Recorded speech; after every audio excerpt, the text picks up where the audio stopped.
So I want to start with the most basic question, which is understanding we don't know what the tariffs are going to be exactly, but he said they're going to be across all countries that have tariffs on us. Um, do you think our prices are going to go up? I know that our prices are going to go up. So at least short term, long term, we can address what's going to happen. But short term, anything that we import, we are paying a 25% tariff on from Canada or Mexico. And I believe there's now 20% on China, or is there still 10? It's changing daily. I'm having trouble keeping up with it. But we will bear the brunt of that. So I spoke with a brand manufacturer at a major food company a few weeks ago, and I said, are you going to absorb this? How much of the tariff will you absorb and how much will you pass on? And he said, we're going to pass all of it on. So we made forecasting a year, quarters ago. We have responsibility to our board of directors. We can't just say, oh, by the way, we're going to lose millions of dollars. We will pass it on to the consumer. And because the consumer is so educated right now, they will know it's not our fault. They'll know it's tariffs. So we kind of skate underneath getting blamed. But you're going to see grocery store food prices go up. And does that happen right away? How soon will we see this? Some of it we're going to see right away. So you might see some of it right away with produce. We're not quite in the swing of summer yet when we can grow a lot more produce in California, Florida, and the breadbasket of the United States, which means our prices might be a little lower in the summer. Some retailers stockpiled. I heard this from a lot of retailers back in 2024. They were looking out and they saw that tariffs might be coming. They didn't know who was going to win the election. So they stocked up on like a quarter's worth of inventory. So we may not see those prices go up. It may be falsely low until they Mhm. run out of that inventory, and then we'll see the full reflection. But some of it, like tomatoes, is my perfect example. We get 90% of our tomatoes from Mexico. We don't just eat tomatoes. Here's a list I wrote down here. So, spaghetti sauce, ketchup, canned tomatoes, tomato paste, cherry tomatoes fresh for your salad, pizza sauce. We eat a little bit of pizza in the United States. We also love Mexican food. If we're going to pay 25% on a Mexican tomato coming into the States, assume a 25% increase just on that line of products.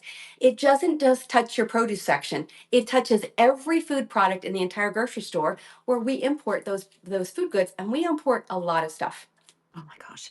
So let's delve into that because people think that if there's a food that's grown or caught or rate whatever here in the US, then it's tariff free. But that's not always the case. Would you explain?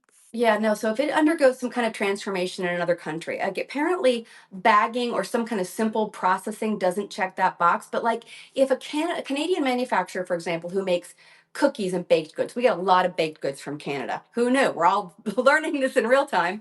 If they buy the flour, the sugar, the cornmeal, everything from the United States, but they bake the cookies there, they will experience a tariff. They'll be considered a Canadian product when they come back in. We don't get a break because they bought the food here. So there's a lot of food, and it's very interesting, technical, and difficult to determine the origin. So there's a breakdown on every single food product where they look at it and they go, was that manufactured enough out of the United States? So I can't even give you a list. We'd have to look everything up separately to be able to tell what was going to be impacted by that and not. I don't know how they're going to have the staff to do that because they've just fired all these federal employees, but that's a separate topic. Do you have a sense, and I know it's hard to project right now because we don't know what the tariffs are, but Right. which foods or categories of food are likely to be hit the hardest? So we export and import a lot of corn, and people are like, "Well, if we grow so much corn, why do we import so much corn?" There's a whole host of reasons. One of the things I want, this is one of the things I want people to really take away from this. Nobody, no manufacturer, no food company, no American company organization moved their production facilities or started importing for the hell of it. Nobody did that. It's always because there was a cost benefit. It could have been the product was cheaper someplace else. It could be climate change interfered. And we can talk about blueberries in a minute. But when that happened, they had to find another place to source blueberries because we couldn't buy them from wherever they were coming from. Or it was a company that said, you know what? John Deere is an excellent example. So John Deere decided to move their new production facility to Mexico. It wasn't for cheap labor as people think it is. It's because Mexico is a huge market for farming. They buy a lot of farm equipment, and John Deere sees that these are growing customer base. It makes sense for us to site our new multi-million dollar production facility in Mexico to meet these customers.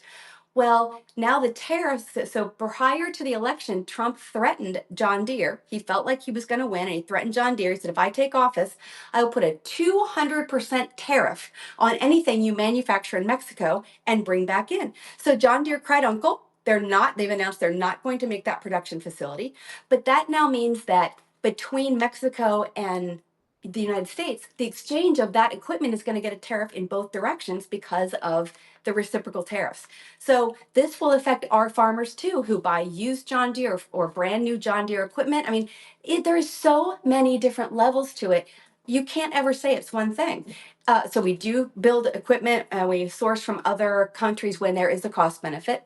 Sometimes, as I talked about the other day, that can be because there's horrible labor laws. And so there's child labor, there's forced labor, there's trafficking. But that is not always the case. Increasingly, it's they can pay a fair wage to Mexican or Chinese workers for work we will not do. So we'll Right. go back to the squid example where you have to clean squid and it's a really gross job in order to sell it to restaurants to make calamari. A follower reached out to me and he said, "Hey, I'm actually in this industry. Your presentation was spot on. Do you know how much we would have to pay employees? $40 an hour to To get an clean squid? American to clean the squid." And they And said, "We can pay minimum wage in China. They still feel like they're making money. And we save so much, we can still ship it there and bring it back. And it's still cheaper than if we process it here." let me just say that to people again so they hear it. We can catch the squid here with American resources, American companies, send it to China to have it cleaned and prepped to be cookable, and then they Yep. send it back to us to sell Yes. to restaurants. That Yes. would presumably get hit with tariffs when it enters China, if they're doing reciprocal tariffs, and then when it Yes. comes back to the US.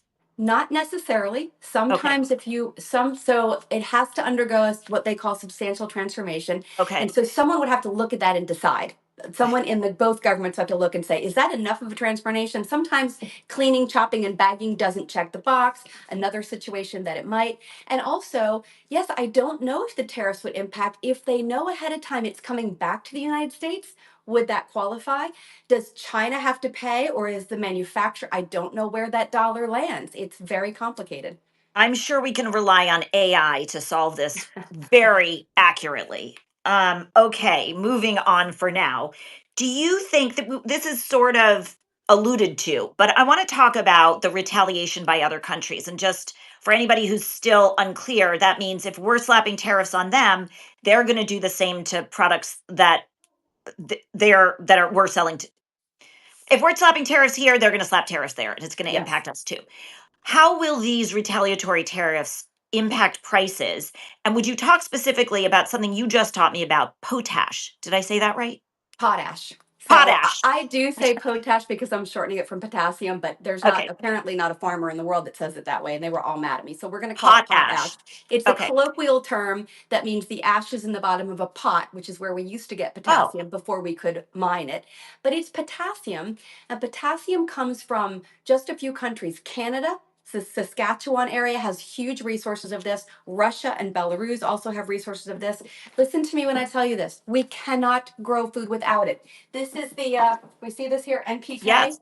NPK, nitrogen, phosphorus, potassium, those are the macronutrients in fertilizer. We cannot grow without them. We don't have natural resources of potassium. We have to buy it. We now have tariffs on Canada. So any potassium coming in from Canada would get 25%. But then Donald Trump lowered it to 10%. Someone from the Agriculture Department, I believe it was probably Brooke Rollins, our new Secretary of Ag, said, we can't grow food. So he reduced it to 10%, which is still a 10% increase. And fertilizer was already expensive. So who are we going to buy from? Russia, who has up till recently been our enemy. Then the other day, Trump surprised me by saying he's angry at Russia and wants to put tariffs on Russia. Where are American farmers supposed to get the potassium to grow all the food we need to grow the billions of dollars of food that we eat and export? I don't have an answer for you. And just to be clear, this is something that no like, every single farmer requires. It is Every farmer. basic for our food supply. These Amazing. these macronutrients guide photosynthesis, they guide fruit and flower production, everything about a plant. And so we're going to see increased prices merely from potash, if nothing else. Absolutely. Like you could say 10% of everything we grow requires potassium will go up by 10%. And that's just in the the supply side. That's just the this is the raw ingredients, not even talking about everything else like the aluminum we have to import from Canada to make aluminum cans to put the tomatoes in that we got from Mexico that required potassium to grow them. It is, I've described this like Christmas lights. It's a giant pile of Christmas lights all together like this, and unwinding them is exhausting and difficult. We've talked about the impact sort of on consumers. Would you talk a little bit about the impact of tariffs on farmers? So I'm very worried about farmers. They're getting hit from so many angles right now. So they have a lot of foreign consumers that buy their products, and these are contracts that have been around forever. So farmers plan a great deal. They don't just walk out into the field in spring and go, "I think I'll plant soybeans this year." These are long processes that are determined by the climate that that farm is in, what is it easy for them to grow, the condition of their soil, how much are the inputs costing, what kind of pesticide needs do they have, because those inputs are very expensive. Who's going to give me the best price? So we can't be too angry at American farmers for selling to other countries if someone else is going to give them a better price, and their profit margins for most farmers are already razor thin. How do we really blame them? And so they're getting blamed for this, which is not their fault. And then I actually wrote down a list of the other things they are getting hit from so many angles. So fertilizer cost is already high. It was high because of the war in Ukraine. Russia controls a lot of the nitrogen fertilizer, which we can make here, but we don't. We would have to completely change our production to do that, and it takes time to do that. So fertilizer was already very expensive. Now with the increase in potassium, that will go higher. Loss of income from traditional trading partners. So if you were selling to Canada and Mexico, they put a retaliatory tariff on. Now your product that you were selling to them is 25 more expensive for them. They're going to find another trading partner. So I'll go to the soybean example in just a second because I want to get through this list. Loss of sales to USAID. Billions of dollars of food were bought. Yeah, want to go ahead? I just want to make that clear. You said USAID. So this is Yes. what we've all been talking about, USAID, which brings foreign aid across the world, sources a lot of what we bring overseas from businesses here and was crucial to their bottom line. Go ahead. Absolutely. So we think like originally the rumor was, oh, we just buy surplus from farmers, what's left over.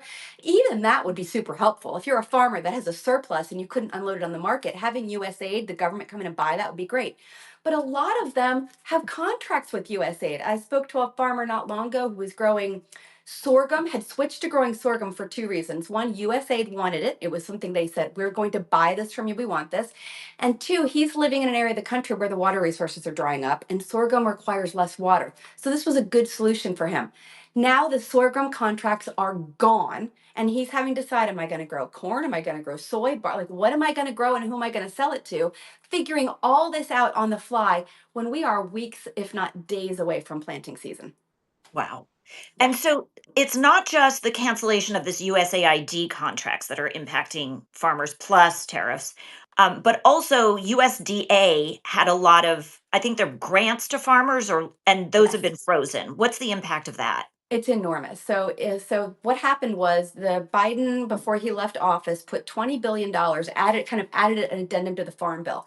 And the idea was to help farmers become more efficient, more cost effective, but also climate related. So if you want to put solar panels or you want to put electric fencing in, or you want to do anything that's going to help prepare you to handle climate change as it comes, because it's coming for farmers. They're already experiencing it. The farmers signed those contracts. These are signed contracts with the USDA.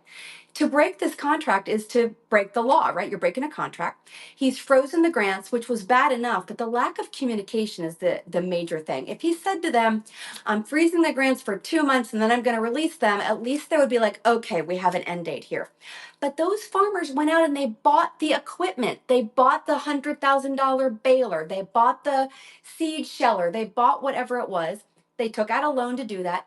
The equipment is being delivered, the loan is coming due, and there's no check from the government. I fear that farmers will go under left and right. If you were enormous conventional farm, you could probably float that loan. But most of our farms, we have a ton of farms that are mid range and even small. I fear they will go under over $500,000. And there's been some really terrible projection here that this is the goal of the Trump administration. Listen, I don't know anyone inside the administration, so I have no secret inside info. But consolidating our food system into the hands of large conventional farms is a very scary thing. We should be doing the opposite and firming up every farmer because we need them. Do you know what the average age of the American farmer is? I Give it a guess. 55. 65. Wow. 65 years old. So they all want to retire. Their kids are not taking over the farm. We're now finding some young farmers that are coming online, but they can't afford to buy property, and a lot of them don't even know what they're doing. And so we can't afford to let a farm fail right now. We can't afford that. I mean, talk about supporting American small business. That is American small business. Also And in rural areas that tend to support Trump. This is one of those ways where it doesn't add up. This is going to impact his own base. and we Um, haven't touched on ICE either in the deportation. So 70% of our agricultural workforce is undocumented. A lot of them don't want to live here. This is a misconception. People are like, oh, everyone in Mexico wants to come live here. There are a lot of Mexican people that love their country and want to live there, but they can't get work or they can't get paid. They come across the border, they harvest, harvest, harvest for a season, and then they go back across the border, bringing money and resources back to their families. But a lot of them are not showing up for work because they're afraid they'll be caught, and farmers are like, who's going to harvest right now? I don't have a workforce. All of these things are hitting farmers at the same time. I mean, it's just a perfect storm. What are well, I guess okay. Is there anything about the larger food system that you want to explain that we haven't gotten to about how things work? Yeah, this is what is keeping me up at night, right? So a lot of this feels short term. If everything got removed tomorrow, potentially there could be a return to normal. So I think what the Trump administration is trying to do, if I can interpret them accurately, is create more of a buy American concept where we have trade deficits with all these countries, and that long term doesn't look like a good thing. We should have more equal trade. And so he wants to create a situation where people are incentivized to buy American, and tariffs could in theory do that. Like, oh, I'm not going to buy that Mexican tomato because it's 25% more expensive than the American farmer I'll buy here. So, but there's so many reasons that that does not work. And what is happening is because he has been so unpredictable, we are reshaping the entire global food chain. So this is what it looked like before. Canada was trading with the US and Mexico was trading with the US. And Mexico and Canada are trading, and we're doing some trade with South America. Brazil, by the way, is emerging as an agricultural powerhouse. Beef, pork, corn, soybeans, you name it. And so we also trade here and with China, and we trade with Russia. All right. So this is what Trump is doing. This is going away. Everyone's a little scared. People are like, I don't know that I want to do business with the US right now. I don't know what they're doing. There's tariffs, there's this, there's not a friendly place. If this was very short term, everyone would just hold their breath and sit and wait. But because we don't know what he's doing and he keeps changing his mind, this is now what's happening. Canada is signing trades with Mexico. Mexico and Canada are signing with Brazil. China is buying from Brazil now because, again, emerging power, they want pork, they want our corn, they want soy. The EU is going to trade with Canada and Mexico. And I worry when the dust settles, no one is going to want to trade with us because of all this nonsense. Here's another example. Read about a car manufacturer who's being deeply incentivized to build in the US. The tariffs are so high on cars, right? It's going to be, people are running out and buying cars right now.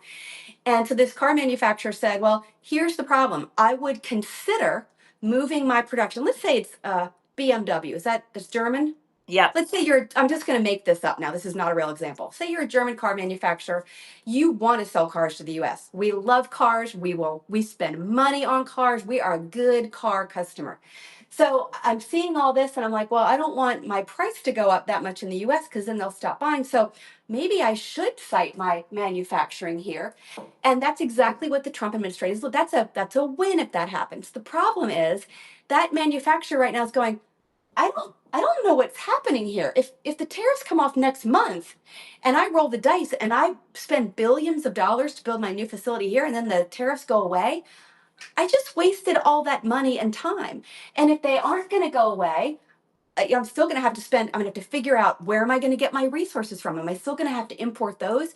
If the tariffs stay in place, are they going to charge me to import aluminum and metal and everything else that I need and steel to make it here? And I'm still going to end up, even though I have it centered in the United States, paying more for my materials. So I've actually heard from car companies privately that they are saying it would take at least 5 years to Yes. reshore manufacturing, to move and open manufacturing plants here, and they're just not gonna do it for all the uncertainty reasons you said. And the president has also been saying, "I'm open to cutting deals," which is a signal that if people make the right terms with him, he will waive away some tariffs. So it just enhances the uncertainty you're talking about. And It's why would you make a giant move? Why would you make a giant move that's going to affect your company for 25 years on information that might change tomorrow? So I'm hearing about the uncertainty. I'm blown away by how much of our food supply goes back and forth across borders, and how Yep. much of whether tariffs apply will be left up to individual human decisions at a time when we have let those humans go from government. So who's doing any of this work? I'll put that on the side. Um, Feels like this is going to unfold in unexpected ways. So I think we're going to need a primer and an update soon. Before I let you go, though, I want to ask you, is there anything we as individuals can do? I can't stock up on 4 years worth of avocados. So do I want to plant a victory garden? So I've been saying that for years because the class I teach is on the impact of climate change on our food system. And it wasn't good before this happened. I was screaming from the rooftops and no one was listening to me. And I feel like now at least I have an audience. We are losing so many crops around the world. Right now, we're in massive drought around the globe. Corn is going to be rough. And we could get into more specifics if we do this again, but soy is greatly threatened due to trade and other issues and fertilizer related. And I don't want you to go run on the stores. I've talked to enough grocery stores and food manufacturers. They're saying, please don't do that. We don't need to run on stores right now. All it will do is create a ton of work for grocery store chains because if people walk into a grocery store and they see the shelf empty, panic ensues. And then now we're standing in line for our groceries, which nobody wants. We Yeah. do not have shortages yet, but probably not a bad idea to toss into your cart every time you go to the grocery store anything that you know that is imported, pick it up and look at the back. If it comes from China, Mexico, Canada, probably not a bad idea to put it in your cart now. And then also olive oil, coffee, other things that we grow that may get potential tariffs on them or are getting harder to grow going forward due to climate change. Coffee. Oh my gosh, I'm I'm sorry. gonna And chocolate. I'm really sorry. stock up on that. Oh my gosh. Uh, you are a gold mine of knowledge, and I love the blackboard. Thank you so much. And I would love to do this again. We can talk about soy and corn and subsidies, and how farmers are faring. Is there anything we didn't cover that you think is crucial? Do we have another minute or you want to wait till next Yes, time? we have Okay. another minute. All right. Let's do this really fast because I find this fascinating. All right, so this here, I drew these little drawing of blueberries, and this is a story of two companies, Chick-fil-A and Costco. So we lost a huge percentage of our blueberries due to climate change. Peru provides a third of the world's blueberries, and last year they experienced drought. Not a tariff at drought, but all these things are impacting our food supply. So Chick-fil-A and Costco took two completely different paths. Chick-fil-A decided to say to their customers, we don't have any blueberry muffins for you. They shifted the blame, and I don't blame them. It was not their fault. But when you go through the drive through, if you ask for a blueberry muffin and they say we don't have them because there's a shortage, you don't blame Chick fil A.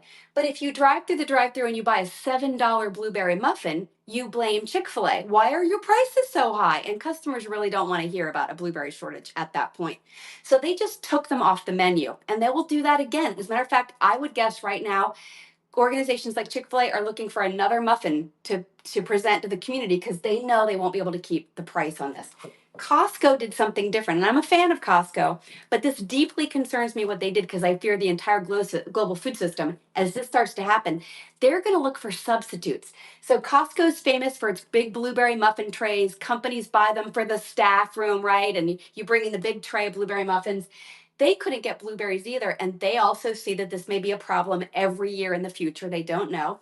So they took the blueberries out of the recipe and replaced it with cream cheese with artificial blueberry flavoring and color. The blueberry was the only healthy thing in that Costco muffin. But Costco made a choice that was in their best defense, their best price motivated. How are we going to get our ingredients? So they made this new cream cheese blueberry muffin and hoping that people accept this as a replacement. This is what I'm concerned about. Every single company is going to be looking at all these ingredients and going, how do we rejigger our recipes to avoid rising costs? That's so concerning, especially because Costco is such a great company in other It ways. is.